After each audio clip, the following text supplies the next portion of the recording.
Serious lawyers, what's a case you regretted winning? I'm a work comp attorney.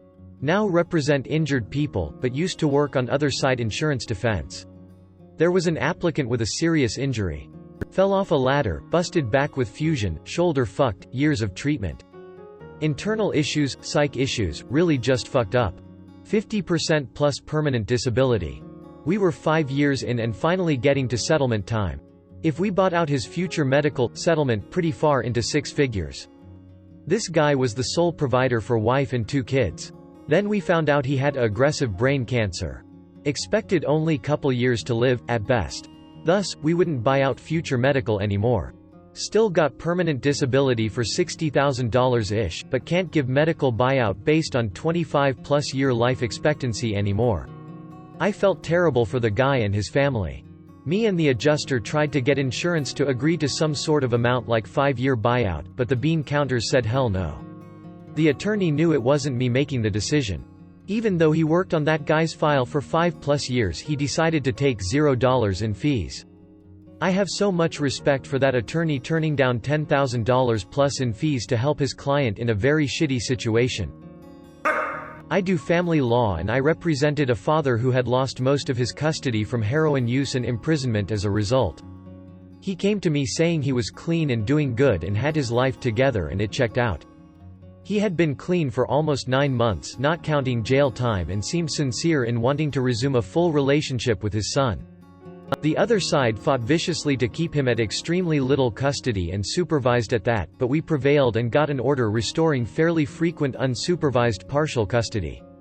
Not long afterwards, only about 3 months after the case, he was back doing heroin, sold most of his furniture, and for me the most soul-crushing is that he set up a fake GoFundMe stuff for his child's cancer. His child didn't have cancer and has never had cancer, so you know where that money was going. I withdrew my appearance at this point, so I don't know what happened afterwards, but I imagine and hope his custody was taken away. Basically, the net result of winning that case was that the poor boy had to witness his father relapse on heroin and was exploited for money. Worst case I ever won. Eviction law, basically every other case. Even the assholes. It's not rewarding to put people out on the curb. Ever. I work in medical malpractice defense. Once I had an obstetrician-gynecologist who burned a patient during a procedure. When I met with the doctor, he lied to me throughout the representation over 16 months, saying he had no idea how it happened. There is a doctrine in law called res ipsa, meaning absent some sort of negligence. This accident could not have occurred.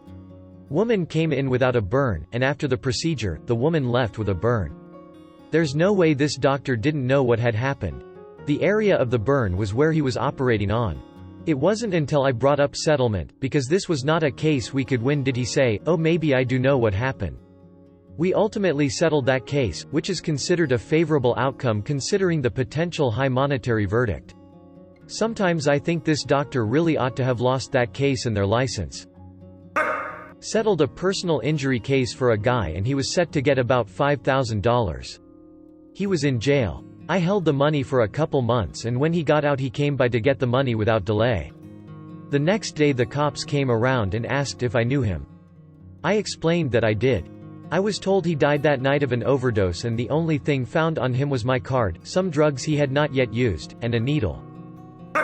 Guy lost his wife and children in a car accident. He wanted to exercise to get his emotions and mental health back in check.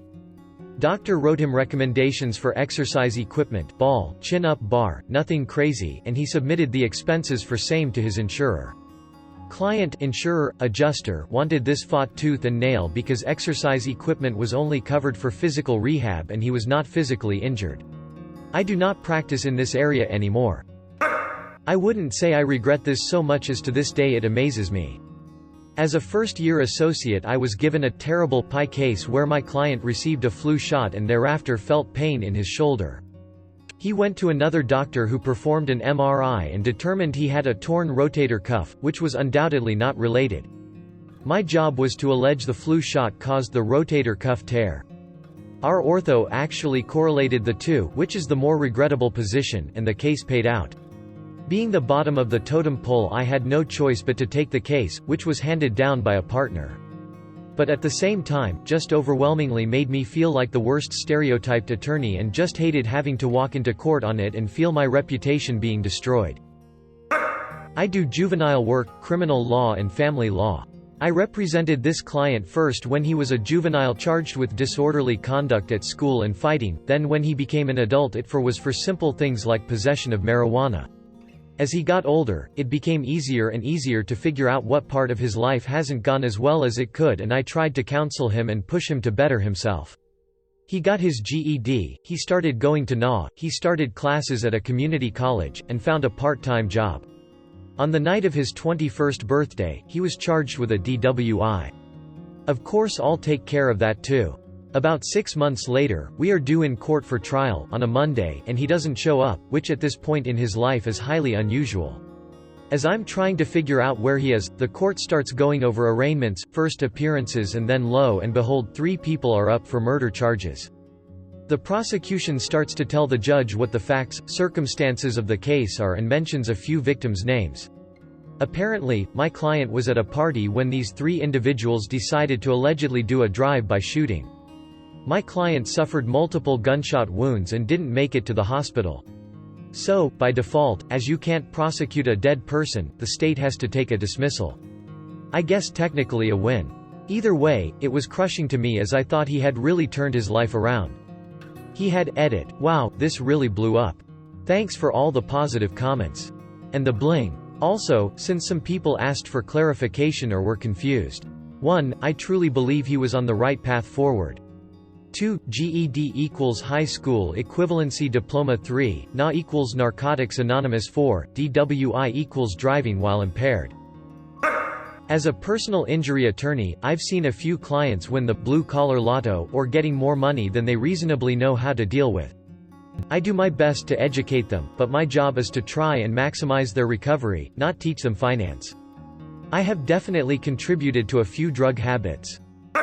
In one of my first cases after passing the bar exam, a young man retained me on a drunk driving charge. No one was hurt, but he totaled his car.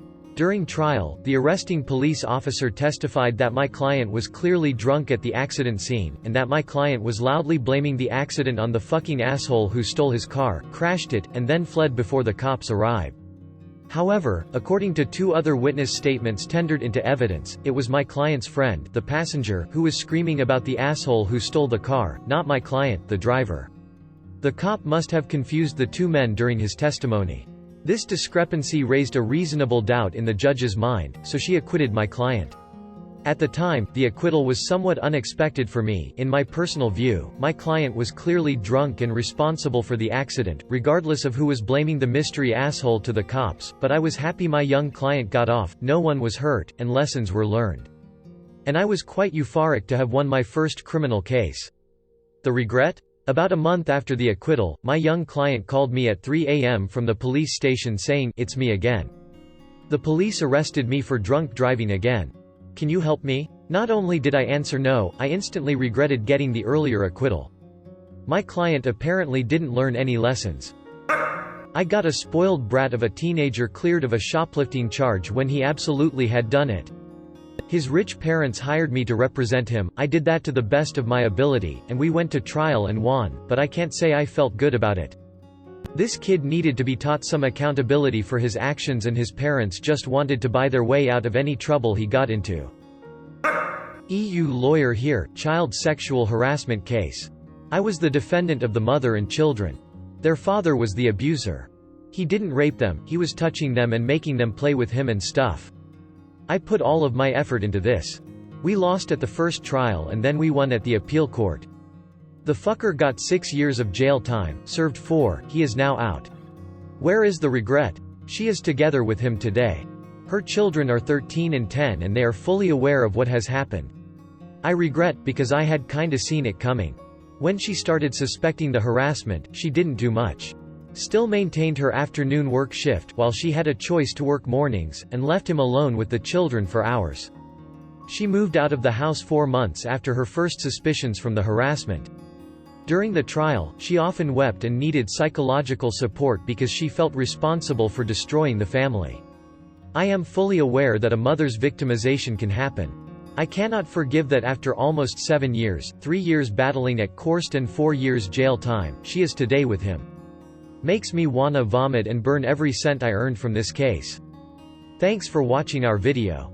If you like it, please smash the subscribe and like button to support the channel, so that we can create more quality content in the future.